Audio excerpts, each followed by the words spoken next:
I don't think it's, something that's broken beyond repair. I think it just requires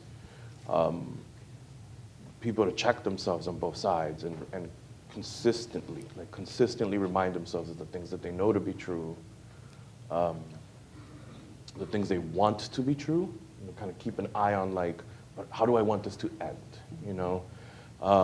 and when you do these reflections and when you think about where you're at and what you want and what this person across from you wants, think about what you know about them. Think about, and it's tough because like, I got, the first time I was arrested, I was 8 years old, you know what I mean? And so like, I could, go up and just list out the 100 times it happened after that.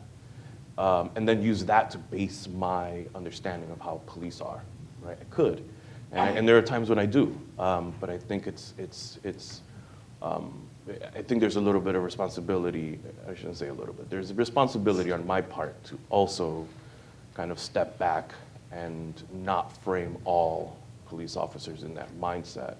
Otherwise, the ones that are trying to break through, the ones that do work with communities, the ones that are trying to get authentic engagement, they won't get it because there won't be any doors to open, you know what I mean?